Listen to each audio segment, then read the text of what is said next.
आपने 2013 में चुनाव लड़ा और आपको एक अच्छा खासा वोट मिला। उसके बाद अगले चुनाव में आप पीछे हट गए, क्या कारण रहा? कि तो लोग कहते थे कि निर्दलीय को तो 5,000 वोट नहीं आते, और मेरा चूंकि वो पहला चुनाव था, इसके बावजूद मुझे 28,000 वोट मिले। इससे निराश होने की बजाय मेरी हौसला अफजाई हुई। सादुल शहर विधानसभा को देखा जाए तो यहाँ पर हमेशा ही एक परिवारवाद हावी रहा है, खासकर आपकी पार्टी में। तो सिद्धांतों की बात करना और उसको लागू करना तो आपकी पार्टी में दिखता ही नहीं है कहीं से। ये कि हमारी विधानसभा में परिवारवाद को बढ़ावा दिया गया है कि एक ही परिवार को लगातार टिकट देना और फिर उस परिवार में अगली पीढ़ी को भी टिकट दे देना, ये परिवार पार्टी के सिद्धांत के खिलाफ है। आपने कांग्रेस के झगड़े की बात की, कांग्रेस की गुटबाजी की बात की। सर, कहीं ना कहीं आपकी पार्टी में, भाजपा भारतीय जनता पार्टी में भी गुटबाजी तो देखने को मिलती है। यहाँ पर हमारी पार्टी में किसी भी नेता का आप एक भी बयान बदला दीजिए जो एक दूसरे के खिलाफ आया हो। राजनीति में महत्वाकांक्षा होना अलग बात है, महत्वाकांक्षा सबकी हो सकती है कि चुनाव के समय जो घोषणाएं होती हैं उससे सरकारों को कोई फायदा नहीं मिलता। नमस्कार।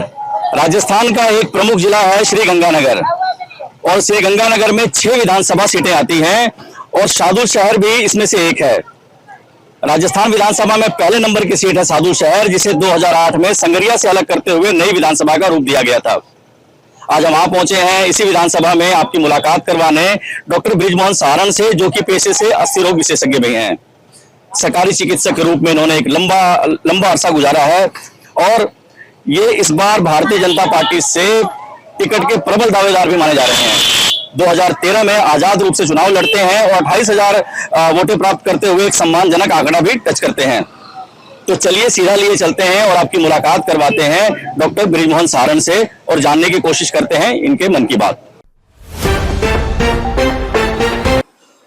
नमस्कार डॉक्टर साहब। नमस्कार। आपका स्वागत करते हैं हमारे चैनल ब्रेकिंग न्यूज राजस्थान में। डॉक्टर साहब, राजनीतिक बातें भी करेंगे और बातें भी करेंगे। उससे पहले कुछ अपने परिवार के बारे में बताइए, अपने फैमिली बैकग्राउंड के बारे में। मेरा परिवार इस इलाके का एक प्रतिष्ठित मोअज़्ज़िज़ परिवार रहा है पीढ़ियों से। बीकानेर संभाग की जो रियासत थी, उस रियासत में भी मेरे बुजुर्गों का सामाजिक कार्यों में, दान में योगदान था। मूल रूप से कृषक, और उस समय पानी तो इस इलाके में होता नहीं था, तो पशुपालन का कार्य करते थे। सैकड़ों पशु रखते थे और बारानी खेती होती थी, वो करते थे। 150 वर्ष पूर्व नोहर के जसाना गांव से हम यहाँ गांव गणेशगढ़ आए और यहाँ पर श्री डूंगर सिंहपुरा गांव, महाराजा डूंगर सिंह जी जो तत्कालीन राजा थे, उनके नाम पर उन्हें सम्मान देने के लिए इस गांव को बसाया। उस गांव से मेरे परदादा से लेकर बाद में जो पीढ़ियां निकली, तो आज हमारे परिवार के 5 गांव हैं, जिसमें डूंगर सिंहपुरा, जोगी राम जी सारण जो मेरे एक परदादा थे उनके नाम पे जोगी वाला, लादू राम जी सारण वो भी हमारे परदादा थे, उनके नाम पर लादू वाला, चक चौधरी चेतराम वाला, ये मेरे बड़े भाई साहब ने पिताजी के नाम पर 20 बीघा जमीन दान देकर गांव बसाया। और आज वो बहुत पुरानी बात नहीं है, ये सन 1974-75 की बात है। पिताजी का देहांत 1973 में हुआ था, तब बसाया था। और आज उस गांव में हेडक्वार्टर है पंचायत का, और तमाम सुविधाएं जो एक हेडक्वार्टर पर होनी चाहिए वो सब मौजूद हैं। इसके अलावा चक मनफूल सिंह वाला, वो मनफूल सारण भी हमारे परिवार में भाई थे। तो इस तरह 5 गांव हमारे सारण परिवार के हैं। चौधरी जगमाल राम जी सारण जो मेरे दादाजी थे, उन्होंने जब यहाँ पर नहर आई तो उस समय महाराजा गंगा सिंह जी के कहने पर नहर के लिए भी दान दिया और श्रम दान भी करवाया। उसके बाद जब देश आजाद हुआ तो मेरे पिताजी चौधरी चेतराम सारण, उन्होंने, जगमाल राम जी ने जो आड़त की दुकान चालू की थी, उस समय पूरे इलाके में वैश्य समाज की ही दुकानें हुआ करती थी। मेरे दादाजी पहले वो व्यक्ति थे जिन्होंने धान मंडी में आड़त की दुकान की। उसके बाद पिताजी ने उसको संभाला, और पिताजी केवल 4 क्लास पढ़े हुए थे, लेकिन चाहे व्यापार का काम हो, चाहे समाज सेवा का काम हो, चाहे राजनीतिक क्षेत्र हो, उनकी धाक थी। और बड़े बड़े पढ़े लिखे लोगों के भी हिसाब किताब के मामले में वो छक्के छुड़ा देते थे, इस तरह से मशहूर थे। तो मेरा बचपन इन गतिविधियों को देखते हुए बीता, जिसमें मेरे पिताजी साधन संपन्न होते हुए भी उस समय भी समाज की सेवा, राजनीतिक क्षेत्र में हमेशा वो कांग्रेस के खिलाफ रहे। हर तरह के आंदोलन में या चुनावों में उन्होंने भाग लिया और बढ़ चढ़कर समाज की सेवा की। दान मुक्त हस्त से उन्होंने दान किए, जगह जगह उन्होंने धर्मशालाएं बनवाई। हरिद्वार में जाट धर्मशाला है, उसको खरीदने से लेकर बाद तक उसको संभालने में उनका योगदान रहा। चाहे कोलायत की धर्मशाला हो, वहाँ उन्होंने कमरे बनवाए। सालासर में एकमात्र निजी धर्मशाला जो है वो हमारी ही है, इसको आज भी चौधरी धर्मशाला के नाम से जाना जाता है। सालासर मंदिर से मुश्किल से 100-150 मीटर की दूरी पर स्थित है और उसको हम फ्री सेवा के रूप में उस धर्मशाला को चला रहे हैं। उसके अलावा इस क्षेत्र में भी तमाम जगहों पर उन्होंने स्कूल में, अस्पताल में, सब जगह पर दान दिया। बड़े भाई साहब पिताजी की मृत्यु के बाद वो राजनीति में आए, लेकिन वो भी मुख्यतः सामाजिक प्राणी थे और गौ सेवा का विरासत में हमें ये कार्य करने का मौका मिला। हमने गौशालाएं चलाई, व्यक्तिगत रूप से भी चलाई।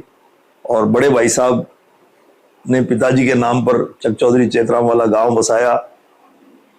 जो गणेशगढ़ पुलिस चौकी है, पुलिस को उस समय कोई जमीन जगह नहीं देता था।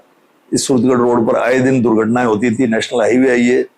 तो तत्कालीन एसपी साहब और थानाधिकारी ने ये कहा कि अगर हमें कोई जगह मिल जाए तो यहाँ पुलिस चौकी बन जाए। तो एक तो ये लालगढ़ थाने से बहुत दूर था इलाका और यहाँ एक्सीडेंट होते थे तो सार संभाल की दिक्कत होती थी। तो उन्होंने 1 बीघा जमीन पुलिस चौकी को दान दी, जो आज पुलिस चौकी गणेशगढ़ है। उसके बाद में उन्होंने गौशाला स्थापित करने के लिए 5 बीघा जमीन दान दी।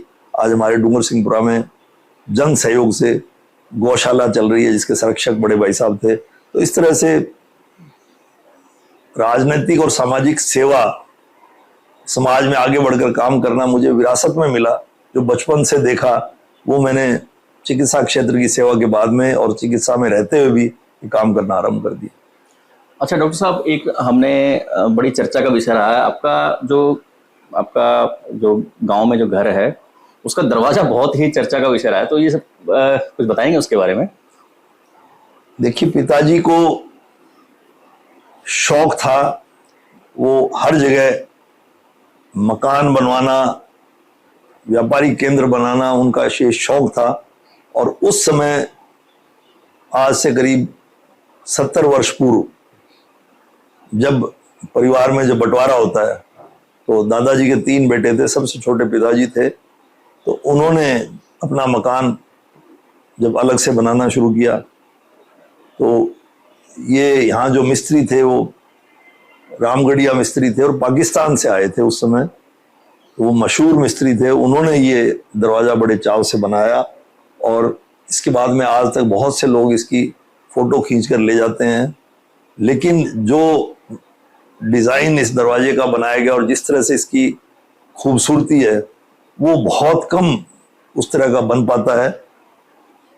वो परिवार जो मिस्त्री परिवार है, उस समय एक रिवाज था तो उनका भी नाम इस दरवाजे के ऊपर लिखा हुआ है और जिस सन में ये बनाया गया ये लिखा हुआ है। ठीक है। अच्छा डॉक्टर साहब, अभी जैसे आपने बताया कि आसपास के गांव आपके परिवार ने बसाया और आप तो बहुत ही एरिया बहुत ज़्यादा डेवलप हो गया है। आपकी फैमिली में अभी फिलहाल आपकी धर्मपत्नी, आपके बच्चे क्या कुछ करते हैं, इसके बारे में कुछ बताइए। देखिए, पत्नी तो बेसिकली तो घर का काम संभालती हैं और मेरा काम पूरा दिन भर का जो राजनीतिक सामाजिक क्षेत्र है इसमें पीछे रहकर भूमिका निभाती हैं। लेकिन इस बार जब आवश्यकता पड़ी तो उन्हें चुनाव भी लड़ाया और वो हमारे जो गांव का पंचायत समिति जोन है वहाँ से अभी पंचायत समिति डायरेक्टर है। अच्छा, और बच्चे आपके बेटे? मेरे 3 बच्चे हैं, 2 बेटियां हैं, दोनों की शादी कर दी। एक गुड़गांव में है, एक जयपुर में है। एक बेटी ने BDS किया है और अपना योगा सेंटर भी चलाती है जयपुर में। दूसरी बेटी ने MBA किया है, वो अपने घर का वहाँ जो व्यापार है उसमें सहयोग करती है। सबसे छोटा मेरा बेटा है, उसने वकालत की है, और लेकिन क्योंकि घर के काम इतने सारे होते हैं और मैं उतना ध्यान नहीं दे पाता, इसलिए पढ़ाई पूरे करने के बाद में अब वो मेरे साथ घर का काम भी संभालता है और जहाँ आवश्यकता हो मेरी मदद करता है। अच्छा, वैसे तो आपका बहुत व्यस्त रहता है शेड्यूल, तो इसमें आपका डेली रूटीन क्या रहता है? मतलब आपका डेली का, क्योंकि आपने एक लंबा समय चिकित्सा में गुजारा, अब आप राजनीति में भी सक्रियता रख रहे हैं, तो डेली रूटीन क्या रहता है और कैसे इसको मैनेज करते हैं? चिकित्सा मेरा धर्म है और राजनीति मेरी इच्छा है, आप इस तरह से कह सकते हैं, और किसानी मेरा पारिवारिक पेशा है। तीनों चीजें तालमेल बिठाना पड़ता है। चिकित्सक के रूप में ही मुझे इस क्षेत्र में पहचान मिली। जब मैं पढ़ाई पूरी करके यहाँ आया तो उस समय तो मैं पिताजी के नाम से, भाई साहब के नाम से ही जाना जाता था, लेकिन समय के साथ एक ऑर्थोपेडिक सर्जन के रूप में मेरी पहचान बनी। आज लगभग 40 वर्ष हो गए। इसी क्षेत्र के लोग चारों तरफ, जो गंगानगर जिला है, हनुमानगढ़ तक, सब जगह से लोग मेरे पास आते थे। उनको एक विश्वास है, तो उस विश्वास के कारण भी, और क्योंकि चिकित्सा एक सेवा है, तो मुझे हमेशा लगता है कि अगर मैं समय दे सकूं तो इसको भी समय दूं, तो ये भी निरंतर जारी है। हालांकि अब बहुत कम समय दे पाता हूं। अगर आप डेली रूटीन की बात करें तो सुबह उठने के बाद जो दैनिक कार्य हैं उनको करके कुछ देर योगा भी करता हूं।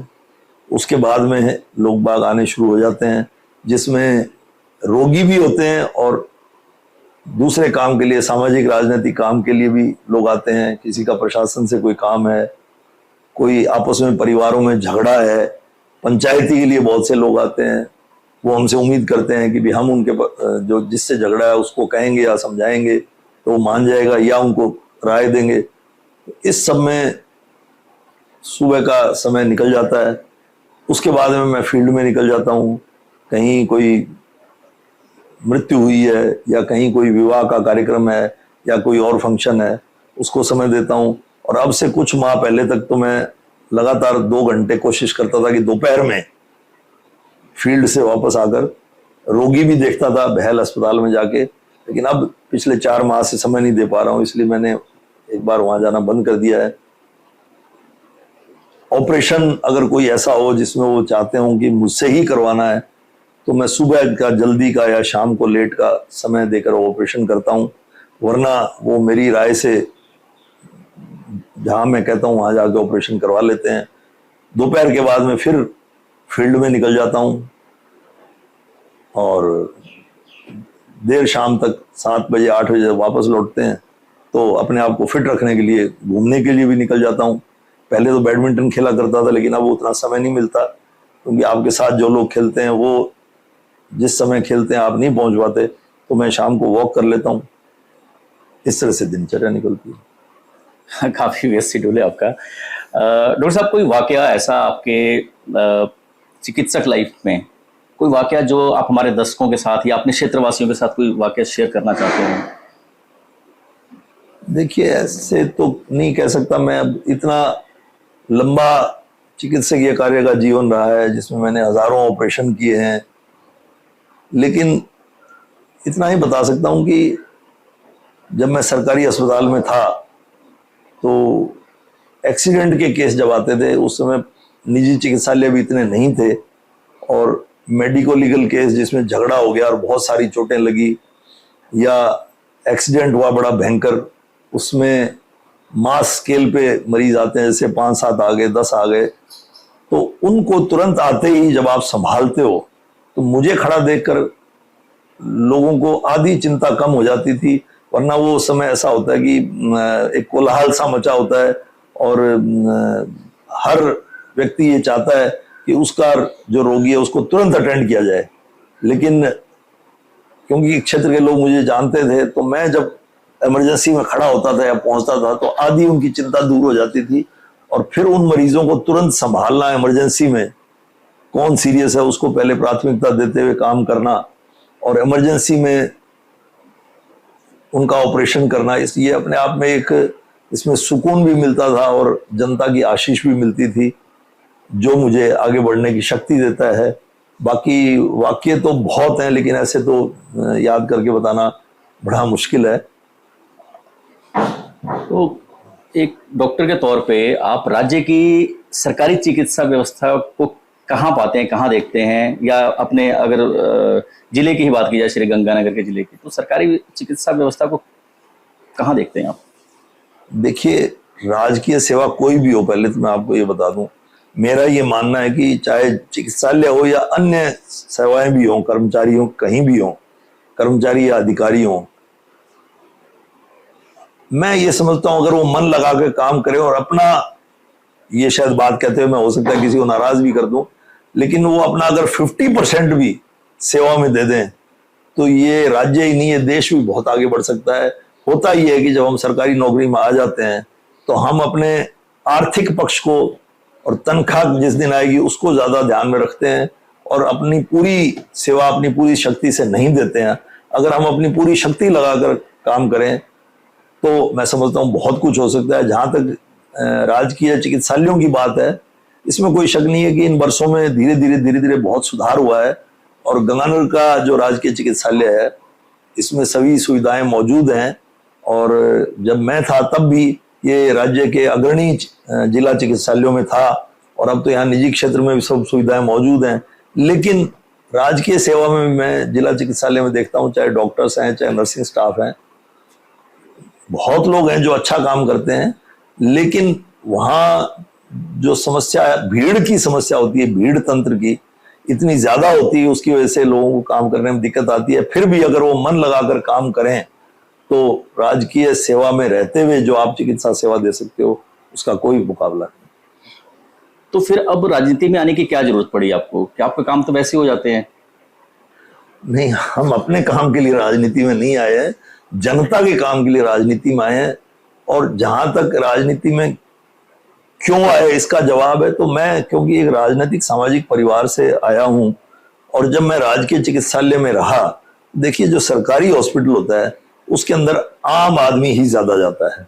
बड़ा व्यापारी, सेठ, उद्योगपति, बड़ा जमींदार वो बहुत कम आते हैं, वो सीधी निजी चिकित्सालय में जाते हैं। वो अलग बात है कि मुझे दिखाना होता था तो वो मेरे पास आ जाते थे क्योंकि मैं सरकारी सेवा में था। लेकिन उस दौरान मैंने महसूस किया कि जो राजनीतिक क्षेत्र है उसमें अच्छे लोगों की कमी है। और हमारे नेता हैं भारतीय जनता पार्टी में, चाहे आडवाणी जी थे, चाहे वाजपेयी जी या मोदी जी हैं, वो लोग भी हमेशा ये कहते हैं कि अच्छे लोगों को, पढ़े लिखे लोगों को राजनीति में आना चाहिए ताकि इसमें सुधार हो। हम बाहर बैठकर बातें तो बड़ी आसानी से कर देते हैं कि राजनीति बहुत खराब है, नेता लोग खराब होते हैं, जबकि सारे ऐसे नहीं होते। लेकिन बाहर बैठकर हम बातें कर देते हैं, लेकिन राजनीतिक क्षेत्र में आना कोई नहीं चाहता क्योंकि ये रास्ता बड़ा विकट है। मैंने जो सरकारी सेवा में रहते हुए ये महसूस किया कि क्षेत्र में जो उस समय के हालात में जो लोग प्रतिनिधित्व कर रहे थे विधायक के तौर पर, उस समय भ्रष्टाचार का बोलबाला रहा, आज भी है। और सरकारी दफ्तरों में जनता के काम करवाना बड़ा मुश्किल होता है। आम आदमी जब किसी दफ्तर में जाता है उसकी सुनवाई नहीं होती है। और सरकारी सेवा में भी, हॉस्पिटल में रहते हुए जो मेडिकल लीगल केसेस थे उसमें भी मैंने देखा नेता लोग डॉक्टरों पर दबाव डालकर गलत धाराओं में केस बनवाने की कोशिश करते थे। और यही मैंने देखा पुलिस थानों में, क्योंकि मैं मेडिकल लीगल केसेस से टच में रहता था। मैं एक ऑर्थोपेडिक सर्जन था, तो झगड़े के केस या एक्सीडेंट के केस हमारे पास आते थे बहुतायत में। तो मैं देखता था कि अस्पताल में भी और थाने में भी गलत धाराओं में केसेस बनवाने की बहुत अधिक उस समय के नेताओं द्वारा कोशिश की जाती थी। इसको देखकर मुझे कोफ्त होती थी कि इसमें सुधार की जरूरत है। और जनता भी भ्रमित होकर जगह जगह अपना पैसा बर्बाद कर देती थी। और बाकी भी जो समस्याएं हैं, चाहे जमीनों से संबंधित समस्याएं हैं, चाहे दफ्तरों की समस्याएं हैं, ये मुझे लगता था कि अगर अच्छे लोग इस क्षेत्र में आए तो इसमें सुधार हो सकता है। देश को ऐसे लोगों की जरूरत है, इसीलिए मैं आया। जी हाँ, देखिए देश में लोग कहते हैं राजनीतिक कीचड़ है, लेकिन जब तक इस कीचड़ में उतरोगे नहीं तो साफ कहाँ से होगा। और राजनीति में सक्रियता निभाना तो बहुत जरूरी है, चाहे वो आप वोटर के रूप में हैं, चाहे वो आप किसी राजनेता के रूप में हैं। सर, आपने 2013 में चुनाव लड़ा और आपको एक अच्छा खासा वोट मिला। उसके बाद अगले चुनाव में आप पीछे हट गए, क्या कारण रहा? और फिर इस बार आप काफी सक्रिय हैं और यहाँ पे जनता में भी आपका अच्छा खासा होल्ड दिखता है, तो बीच में 2018 में आप... देखिए, राजनीति में हमारे देश में एक दलीय परंपरा बनी हुई है। उस परंपरा में आज के समय में मैं भारतीय जनता पार्टी और राष्ट्रीय स्वयंसेवक संघ की विचारधारा से जुड़ा हुआ हूँ। राष्ट्रीय स्वयंसेवक संघ एक सामाजिक संगठन है और उसी विचारधारा से राजनीति में भारतीय जनता पार्टी निकली है। मेरा मानना है कि आज के समय में यही पार्टी देश को आगे बढ़ा रही है, लेकिन मैं कुछ सिद्धांतों पे ऐसे हैं जिन पर मेरी सोच हो सकता है थोड़ी अलग हो। 2008 में मैंने नौकरी छोड़ी और 1 वर्ष तक मैं पूरे क्षेत्र में घूमा। उसके बाद में मुझे टिकट नहीं मिली, किसी और को दे दी गई। 2013 में फिर ऐसा ही हुआ कि टिकट किसी और को दे दी गई। तो मैं हमेशा ये कहता हूं कि राजनीतिक क्षेत्र में जब लोग चुनाव लड़ते हैं तो अच्छे और बुरे लोग हर पार्टी में हो सकते हैं, निर्दलीय भी हो सकते हैं। जनता को, मैं भारतीय जनता पार्टी के अनुशासन में बंधा हुआ हूं, इसके बावजूद मैं कहता हूं कि जनता को अच्छे लोगों को चुनना चाहिए। वाजपेयी जी से किसी ने एक बार प्रश्न किया था जब वो प्रधानमंत्री थे, वो रिकॉर्डेड है। उनसे कहा था कि आप लोग जेल में बैठे हुए लोगों को और अपराधियों को टिकट दे देते हैं, तो ये गलत है, आप ऐसा क्यों करते हैं? तो उस समय के प्रधानमंत्री वाजपेयी जी ने बड़ा सुंदर जवाब दिया था कि हाँ, कई बार हम भ्रम में पड़ जाते हैं कि ये जीतने वाला उम्मीदवार है और कोई हम पर दबाव भी हो सकता है और हमें ऐसा लगता है कि ये साम दाम दंड भेद सब लगाकर ये निकल जाएगा, तो हम टिकट दे देते हैं। लेकिन ऐसे समय में जनता को जागरूक होकर उसका विरोध करना चाहिए और अगर वो ऐसे लोगों को हरा दें तो हमारी पार्टी क्या कोई भी पार्टी ऐसे लोगों को टिकट नहीं देगी। तो मैं हमेशा ये कहता आया हूं कि अगर कोई गलत उम्मीदवार है तो उसका विरोध करो। और मेरे पास उस समय और कोई विकल्प नहीं था जनता को जगाने का, क्योंकि बात वहां पर फिर वही आ जाती है कि हम किसको वोट दें। और आजकल तो कई जगह देखा जाता है कि नोटा को इतने भारी संख्या में वोट पड़ते हैं, जो ये बताता है कि सभी उम्मीदवारों से जनता के कुछ लोग दुखी हैं। ऐसे समय में मैंने ये सोच के साथ चुनाव लड़ा कि जनता को जब तक हम विकल्प नहीं देंगे तब तक वो क्या करेगी। वो इन्हीं उम्मीदवारों से जूझती रहेगी, उन्हीं उम्मीदवारों के बीच में फंसी रहेगी जो बरसों से उन्हें भ्रमित कर रहे हैं या जो राजनीति में इस उद्देश्य से आए हैं कि यहाँ पैसा कमाया जाए, आतंक फैलाया जाए, अपना साम्राज्य बनाया जाए। ऐसे माहौल में मैंने चुनाव लड़ा था कि देखिए, मैं आपके समक्ष खड़ा हूं और आप मेरे साथ चलिए। और मुझे बहुत अच्छी संख्या में लोगों ने वोट भी दिए। मैं जीत नहीं सका, इस बात का मलाल मुझे रहा कि जनता ने पार्टियों को ज्यादा वोट दिए, लेकिन फिर भी मुझे बहुत अच्छे वोट मिले। जब मैंने अपने अभियान की शुरुआत की तो लोग कहते थे कि निर्दलीय को तो 5,000 वोट नहीं आते, और मेरा चूंकि वो पहला चुनाव था, इसके बावजूद मुझे 28,000 वोट मिले। इससे निराश होने की बजाय मेरी हौसला अफजाई हुई। लेकिन उसके बाद में जब जो 5 साल निकले, उस दौरान 2018 जब आया तो मैंने ये महसूस किया कि अब पार्टी में रहकर ही मैं टिकट की कोशिश करूं तो जनता को पार्टी का वोट भी मिलेगा और मेरा वोट भी मिलेगा, तो कामयाबी मिलेगी। इस बात को देखकर मैं 2018 में टिकट मांगी। टिकट नहीं मिली तो जनता के कहने से ही, कार्यकर्ताओं के कहने से ही मैंने जो चुनाव नहीं लड़ा और मैंने और इंतजार करने का फैसला किया। अब चूंकि 18 के बाद 23 आ रहा है, तो अब की बार इसीलिए पार्टी की टिकट के लिए तो कोशिश कर ही रहा हूं और जनता के बीच भी जा रहा हूं कि जन दबाव से ही पार्टी को एक संदेश जाता है और पार्टी भी टिकट उसी को देती है जिसके साथ जनता जुड़ी हुई हो। ऐसा भी एक मान्यता है और ये भी एक पार्टी का क्राइटेरिया होता है, इसीलिए मैं सेवा में लगा हूं। जी सर, आपने कहा कि जनता का दबाव जिसके ऊपर जिसके लिए होता है, जनता का रुझान जिसके लिए होता है, पार्टी उसको टिकट देती है।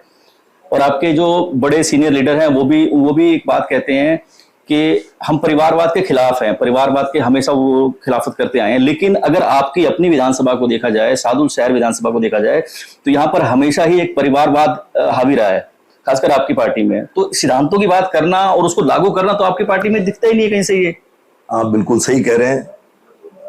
ये एक अपवाद है कि हमारी विधानसभा में परिवारवाद को बढ़ावा दिया गया है और इसका पार्टी में पार्टी के कार्यकर्ता, पदाधिकारी और हम सब लोग विरोध कर रहे हैं। पहले भी विरोध किया था, इस बार फिर कर रहे हैं कि एक ही परिवार को लगातार टिकट देना और फिर उस परिवार में अगली पीढ़ी को भी टिकट दे देना, ये परिवार पार्टी के सिद्धांत के खिलाफ है। इस बात की आवाज हम ऊपर तक पहुंचाई है हमने, और हमें पूरी उम्मीद है कि पार्टी इस बार ये गलती नहीं करेगी। नहीं, हम भी आपकी विधानसभा में घूमे हैं, तो आपका जो आपकी पार्टी का जो लगातार जो ग्राफ इसमें गिरा है, इसका कारण ही परिवारवाद रहा है। लोग ये कहते हैं, लोगों के मुंह से हमने सुना है कि एक तरफ तो इनके बड़े नेता दूसरी पार्टियों पर इल्जाम लगाते हैं कि उनके बाप बेटे और परिवार के सब लोग इलेक्शन लड़ते हैं, और यहाँ पर ये लोग खुद दे देते हैं। तो आपकी पार्टी को नुकसान हो रहा है इस चीज से। तो ये आपकी सीनियर लीडरशिप को कब समझ में आएगी, या उनको कब भांपी जाएगी कि ये इस चीज से बचा जाए, या पार्टी को, क्योंकि पहले नंबर की विधानसभा सीट है ये, देखिए यहां से शुरुआत होती है, तो सीनियर लीडरशिप को कब समझ में आएगी, या समझ में आ रही है? आपको क्या लगता है? मुझे लगता है कि उनको समझ में आ रही है, क्योंकि लगातार ये आप सही कह रहे हैं कि हमारी पार्टी का हमारी विधानसभा में एक ही परिवार को टिकट देने की वजह से ग्राफ नीचे गिरा है। आंकड़े सामने हैं, 2008 से ले लीजिए, 2003 से शुरू कर दीजिए चाहे, तो लगातार ग्राफ गिरा है, वोटों की प्रतिशत कम हुई है। और सिर्फ जब पार्टी की लहर आई, और पहली जबरदस्त लहर जब भारतीय जनता पार्टी को राजस्थान में सबसे ज्यादा सीटें मिली, पूर्ण बहुमत मिला, पहली बार 2003 में पूर्ण बहुमत मिला था। भैरव सिंह जी शेखावत के समय में जब भी सरकार आई तो उन्हें दूसरों की मदद से सरकार चलानी पड़ी। एक बार 90 सीटें आई, एक बार 95 सीटें आई, लेकिन 2003 में जब वसुंधरा जी जीती तो 120 सीटें आई, और 2013 में जब जीती तो 164 सीटें आई, और दोनों ही बार बड़े ही कम मार्जिन से हमारी पार्टी के उम्मीदवार जीते, और बाकी चुनाव में वो हार गए। तो मैं समझता हूँ ये पार्टी को आईने की तरह साफ दिख रहा है, और हम ये बात कह भी रहे हैं, इसलिए इसकी सुनवाई हमेशा अवश्य होगी। सर, जो आपकी पार्टी का कार्यकर्ता है, माना जाता है कि भारतीय जनता पार्टी का कार्यकर्ता बहुत ही जुझारू, और आपकी पार्टी कैडर बेस्ड पार्टी है, और एक कार्यकर्ता के तौर पे हमने आपको भी देखा है कि आप बहुत मेहनत करते हैं। आपको जन आक्रोश यात्रा का संयोजक भी बनाया गया, उसका बहुत ही सफलतापूर्वक आपने आयोजन किया, और सब कुछ ठीक ठाक रहा। तो क्या माना जाए कि इस बार एक कार्यकर्ता के तौर पे जो आपकी मेहनत है उसका फल पार्टी आपको देगी? लगता है आपको इस बार? बिल्कुल लगता है, बिल्कुल अवश्य देगी। अच्छा, और जो ये आपके जो जन आक्रोश यात्रा है, या जन आक्रोश अभी आंदोलन, अभी हमने पीछे देखा कि जन आक्रोश महाघेराव रखा हुआ था आपने कलेक्ट्रेट पे, और आपके साथ एक बहुत भारी लाव लश्कर आया हुआ था। वो शायद आपका, क्योंकि आप सक्रिय रहे हैं, आप लोगों के बीच में रहे हैं, तो लोग, हमने देखा कि सबसे ज्यादा भीड़ आपके साथ आई थी। तो इसका सरकार पे कोई प्रभाव पड़ेगा? जो सरकार के खिलाफ आप आवाज उठा रहे हैं, कांग्रेस सरकार या गहलोत सरकार के खिलाफ, कुछ प्रभाव पड़ेगा, या फिर ये जन आक्रोश यात्रा, जन आक्रोश आंदोलन दब जाएगा उनकी योजनाओं के नीचे, जो योजनाएं चल रही हैं? देखिए, जनता बहुत जागरूक है, जनता सब समझती है। जो इनकी योजनाएं हैं पिछले 5 वर्ष की, मैं बहुत लंबी उसमें नहीं जाना चाहता। आधी चीजें तो इन्होंने, जब भारतीय जनता पार्टी की पिछली सरकार ने जो योजनाएं चालू की थी वो आते ही बंद कर दी, उसके बाद में नाम बदलकर उनको दोबारा चालू कर दिया, और अब जाते जाते ये जो घोषणाएं कर रहे हैं, आम आदमी इतना समझदार हो गया है, वो इनसे सवाल पूछता है कि इतने साल तक आपने आरंभ नहीं किया, अब जो घोषणाएं कर रहे हैं, अब आप 19 जिले इन्होंने बना दिए, रेवड़ी की तरह बांट रहे हैं, तो ये जिले मूर्त रूप कब लेंगे? इसमें कम से कम 2,5-3 हजार करोड़ रुपए लग जाएंगे। तो अगली सरकार आएगी, वही इस काम को आगे बढ़ा पाएगी। यहाँ हमारे गवर्नर की बात कर लें तो यहाँ पे वसुंधरा जी ने अपने मुख्यमंत्री काल में 2018 में मिनी सेक्रेटरीट का शिलान्यास किया था। मिनी सेक्रेटरीट बनने से सारे दफ्तर वहां आ जाते, जो आज दफ्तर अलग अलग जगहों पे हैं, जीर्ण शीर्ण हालत में है, किराए के मकानों में चल रहे हैं। लेकिन 2018 से 23 आ गया, 5 वर्ष में वहां पर एक ईंट नहीं लगी है। तो ये किस तरह का विकास है? और जो अभी जो महंगाई राहत कैंप ये लगा रहे हैं, उसमें कोई भी नया काम नहीं हो रहा है। जो घोषणा इन्होंने उसमें की, चाहे 500 रुपए का बीपीएल को सिलेंडर देना हो, चाहे बिजली बिल में जो है 100 यूनिट फ्री देनी हो, किसान को फ्री देनी हो, तो वो तो घोषणा होने के बाद में जो ऑनलाइन पहले से बीपीएल परिवारों का नाम दर्ज है, उसमें किया जा सकता है। और बिजली बिल में जैसे पहले ये छूट दे रहे थे, उसी तरह 50 यूनिट 100 यूनिट कर सकते हैं। मेरा कहने का मतलब भीड़ इकट्ठी करके उनको दिन भर धूप में खड़े रखना और सभी कर्मचारियों और अधिकारियों को उन कैंपों में भेजना, उससे क्या हो रहा है कि आज दफ्तर में किसी को काम है तो वहां दफ्तर में कोई कर्मचारी नहीं मिलता, कोई अधिकारी नहीं मिलता, दफ्तरों का काम बिल्कुल बंद पड़ा है, सारे अधिकारी कैंपों में बैठे हैं। तो मैं समझता हूं ये एक समय की बर्बादी है और जनता समझ चुकी है। इनके जो आपने जन आक्रोश की बात की, तो इसी आक्रोश को तो हमने मूर्त रूप देने के लिए सरकार का विरोध किया और जनता को साथ लिया।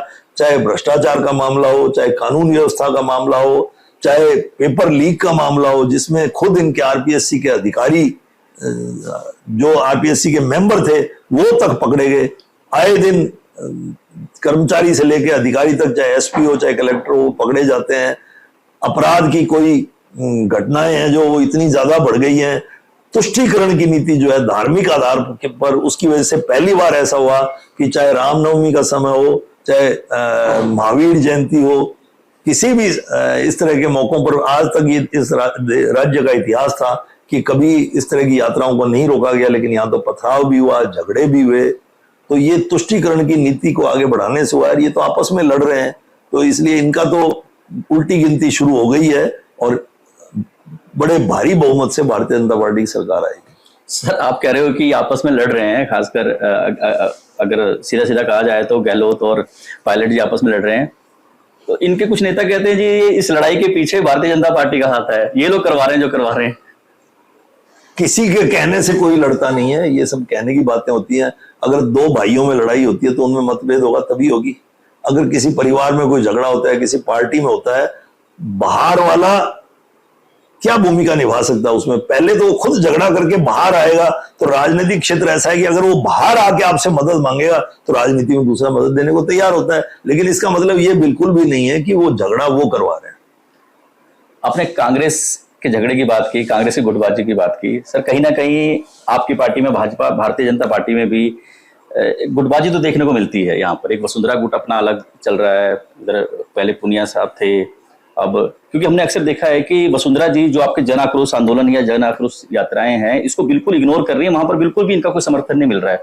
तो कहीं ना कहीं कुछ तो है। पहले मैं आपको कांग्रेस की जो आपने बात कही, हालांकि वो उनकी अंदरूनी लड़ाई है, लेकिन आप फर्क पहला यहां समझिए कि कांग्रेस के दो दिग्गज नेता हैं, जो एक पूर्व उप मुख्यमंत्री रहे, प्रदेश अध्यक्ष रहे, शीर्ष नेता हैं पायलट साहब, और एक तरफ मुख्यमंत्री गहलोत साहब। आए दिन अखबारों में खुलेआम उनके स्टेटमेंट आ रहे हैं, वो मंच से बोल रहे हैं एक दूसरे के खिलाफ, एक दूसरे को गालियां दे रहे हैं। मुख्यमंत्री ने उनको नकारा, निकम्मा तक कहा, और पायलट साहब अपनी ही सरकार के खिलाफ धरने पर बैठ गए कि आप वसुंधरा जी के खिलाफ जांच नहीं कर रहे हो। तो इसमें और हमारी पार्टी के अनुशासन में आपको फर्क साफ नजर आएगा। हमारी पार्टी में किसी भी नेता का आप एक भी बयान बदला दीजिए जो एक दूसरे के खिलाफ आया हो। राजनीति में महत्वाकांक्षा होना अलग बात है, महत्वाकांक्षा सबकी हो सकती है। नरेंद्र मोदी जी हमारे प्रधानमंत्री हैं और जेपी नड्डा जी हमारे राष्ट्रीय अध्यक्ष हैं। इनके नेतृत्व में पार्टी काम कर रही है, उसमें हर व्यक्ति की महत्वाकांक्षा हो सकती है। और जन आक्रोश यात्रा की जहां तक आप बात करें तो हर व्यक्ति को अलग अलग जिम्मेवारियां दी गई हैं। वसुंधरा जी राष्ट्रीय उपाध्यक्ष हैं, हमारी सीनियर नेता हैं। पार्टी का जब भी कोई कार्यक्रम होता है उसमें जाती हैं, उनका जहां ड्यूटी लगाई जाती है वो वहां जाती हैं। ऐसा कुछ नहीं है। हमारी पार्टी की तरफ से कहीं एक भी नेता का वक्तव्य एक दूसरे के खिलाफ आया हो तो आप बता दीजिए। अब भारतीय जनता पार्टी का एक वरिष्ठ नेता होने के कारण नाते आपको क्या लगता है कि ये भारतीय जनता पार्टी इस बार सिर्फ इसलिए आएगी क्योंकि 5 साल बाद सत्ता परिवर्तन की रिवायत है राज्य में? क्या सिर्फ इस चीज को लेकर आश्वस्त है, या फिर कुछ और का, या फिर कांग्रेस की जो नकारापन रहा है जिसको आप कह रहे हैं उसके कारण आएगी सत्ता में? क्या आपको लगता है? सारी बातें। भारतीय जनता पार्टी तो पिछली बार सरकार में रही तो भी बहुत कम सीटों के अंतर से हारी है। कांग्रेस का अगर आप इतिहास देखें तो 5 साल राज करने के बाद में उनकी 20 सीट आई, 40 सीट आई, जबकि भारतीय जनता पार्टी की तो जब विपक्ष में गई तो भी 80 सीट 75 सीट आई है। दूसरी बात, ये जो नेगेटिव की बात कर रहे हैं, यहाँ नेगेटिव नहीं, पॉजिटिव वे से भारतीय जनता पार्टी आएगी, क्योंकि लोगों को ये लगता है कि भारतीय जनता पार्टी के कार्यकाल में जो काम हुए वो ऐसे अब नहीं हो रहे, और जो केंद्र की सरकार है वो इतना अच्छा काम कर रही है, इसलिए सब चाहते हैं कि केंद्र में जो सरकार है उसी तरह राज्य में भी सरकार हो। और भारतीय जनता पार्टी का जो विचार है तुष्टीकरण के खिलाफ और अन्य जो काम वो कर रहे हैं पूरे देश में, उसको लेकर जनता ये चाहती है कि भारतीय जनता पार्टी की सरकार आए। इसलिए नहीं कि कांग्रेस के खिलाफ है, वो भी एक पहलू है, लेकिन दूसरा पहलू ये है कि पॉजिटिव वोट आएगा। पॉजिटिव वोट की बात कर रहे हैं, हमारी कांग्रेस के कुछ नेताओं से बात हुई है तो वो लोग इस बार बहुत आश्वस्त हैं कि जो गहलोत सरकार ये जो योजनाएं लेकर के आ रहे हैं वो 10 योजनाओं की बात करते हैं कि अगर ये 10 योजनाएं घर घर तक पहुंच गई या इन 10 योजनाओं की बात घर घर तक पहुंच गई तो सरकार रिपीट हो जाएगी। इसको लेकर बहुत ज्यादा आश्वस्त हैं। तो आपको क्या लगता है उनके आश्वासन के लिए क्या कुछ कहना चाहेंगे? वो जितना ऊपर से आश्वस्त दिखाते हैं, अंदर से सब डरे हुए हैं। और चुनाव के समय पर चुनावी वर्ष में की हुई घोषणाओं से कभी भी सरकार को लाभ नहीं मिलता है। ये मैं समझता हूं कि देश का राजनीतिक क्षेत्र का ये पिछले वर्षों का विश्लेषण कर लें, पिछले 2-3 दशक का, तो आपको पता लग जाएगा कि चुनाव के समय जो घोषणाएं होती हैं उससे सरकारों को कोई फायदा नहीं मिलता। चुनाव के समय यानी कि कहीं ना कहीं ये लॉलीपॉप देने की बात की जा रही है, ये कहना है डॉक्टर साहब। इसका लाभ ही जनता को अगली सरकार दे पाएगी, ये तो इनका लाभ ही नहीं दे पाएंगे। अभी तक इन्होंने महिलाओं को मोबाइल देने की घोषणा की थी, अब कहते हैं जून में देंगे। ये जो बिजली बिल और सिलेंडर की बात करें भी कह रहे हैं हम जून में देंगे, सितंबर तक आचार संहिता लग जाएगी। तो ये सरकार कब दे पाएगी? इनके पास ना तो समय है, ना कोई रोड मैप है, और आर्थिक रूप से ये रोज कहते ही रहते हैं कि हमारी हालत खराब है।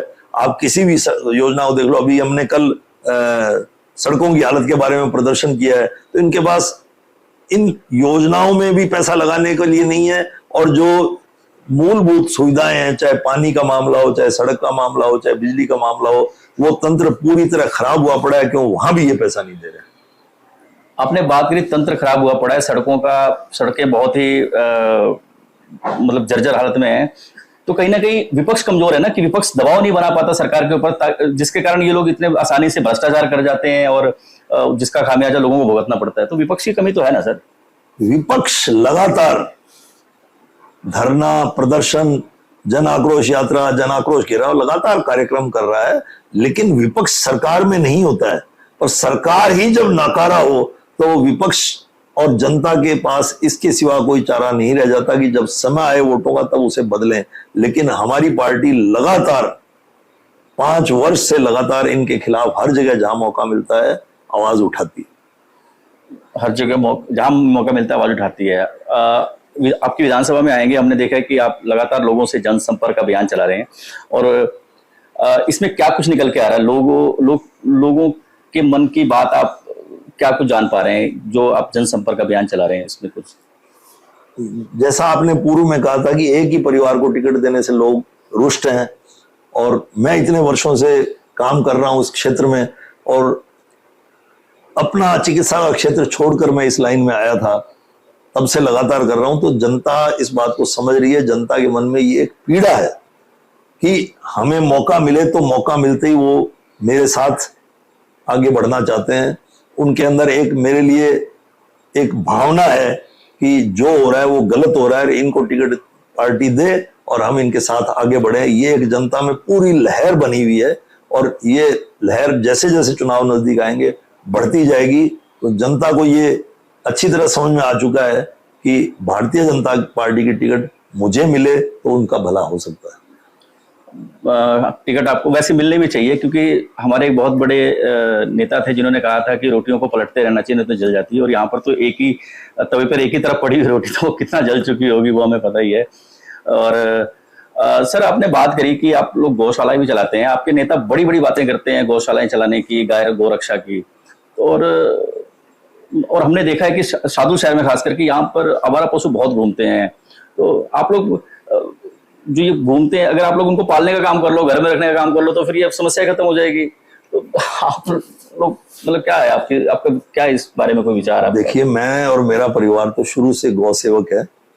मेरे, जैसा कि मैंने आपको बताया था कि शुरू से पीढ़ियों से हम गाँव की सेवा कर रहे हैं, गौशालाएं चला रहे हैं। मेरे पिताजी घर में गौशाला चलाते थे, उनके पास हमेशा 400-500 पशु रहते थे। बड़े भाई साहब थे, उन्होंने जो ये सुरतगढ़ रोड है इस पर हमारी एक डेयरी होती थी, उसके पास में गौशाला चलाई। अब भी जो गांव की गौशाला है वो हम ही चला रहे हैं, और जहां तक व्यक्तिगत बात है, मैं हमेशा कहता हूं कि सुधार घर से शुरू होता है, या जो आप चाहते हैं लोगों से वो खुद करके दिखाएं। तो मेरे परिवार ने हमेशा गाय रखी है।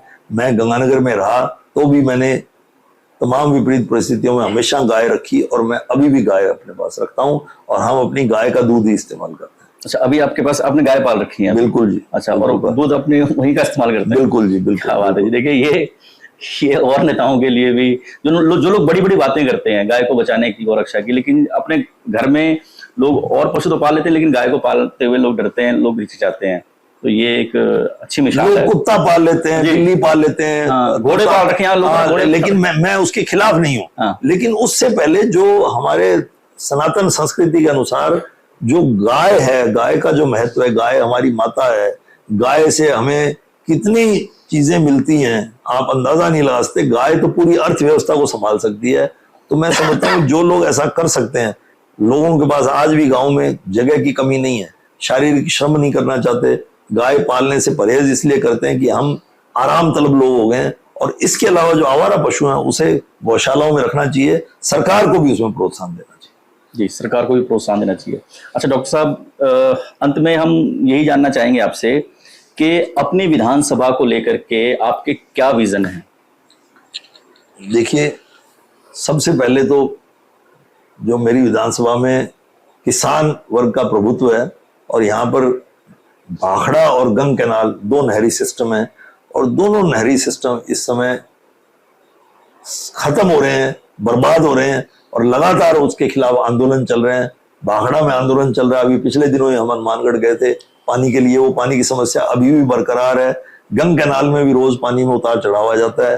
तो मेरी प्राथमिकता यह है कि अगर मैं विधायक बनूं तो गंग कैनाल और भाखड़ा सिस्टम को सही करवाने में अपनी पूरी शक्ति लगा दूं, ये बहुत जरूरी है। इसके बाद में जो दूसरी समस्या है वो नशे की है। हमारा इलाका नशे की मंडी के रूप में बदनाम हो गया। सादुल शहर को नशे का सूत्रधारी माना जाता है। आज से 20-30 साल पहले जब नशा इस जिले में आया तो सादुल शहर उसकी मंडी थी, और नेताओं ने बड़े बड़े वादे किए लेकिन वो पूरे नहीं हो पाए। मैं समझता हूं कि अगर आप अपने इलाके में भ्रष्टाचार को खत्म कर दें, अधिकारियों कर्मचारियों पर नकेल कस के रखें, थानों में प्रशासन में इस मामले की सही पैरवी हो, तो इसको नशा मुक्त किया जा सकता है। तो नहरी तंत्र, नशा, ये बहुत बड़ी समस्या है। तीसरी समस्या मैंने देखी है कि आज भी गांव, चक और ढाणियों में पानी की समस्या है, पीने का पानी। देश को आजाद हुए इतने साल हो गए, और अभी तो केंद्र ने भी एक योजना चलाई है, हर घर जल योजना, लेकिन क्योंकि यहाँ पे राजस्थान में सरकार कांग्रेस की है, और आपने आंकड़े भी देखे होंगे पूरे देश में, कई जगह 70% काम हो गया, 80% काम हो गया। अभी केंद्र ने एक आंकड़ा जारी किया कि राजस्थान में अभी तक सिर्फ 30% काम हुआ है इस केंद्र की योजना का, जो पैसा सारा वहां से आ रहा है। और मैं जहां भी रोज जाता हूं, अभी तक वहां पर पानी नहीं पहुंच रहा है। एक वाटर वर्क्स है, 6-6, 8-8 गाँव में पानी दे रहा है, स्वच्छ जल नहीं है, प्रेशर से पानी नहीं आता, कई जगह पानी पहुंचता नहीं। आज भी कई गाँव में लोग टैंकर से पानी लेके जा रहे हैं। तो तीसरी बात मैं जो समझता हूँ वो ये पानी की समस्या है कि हर घर तक पानी पहुंचे। ये कुछ चीजें हैं जो प्राथमिकता में है।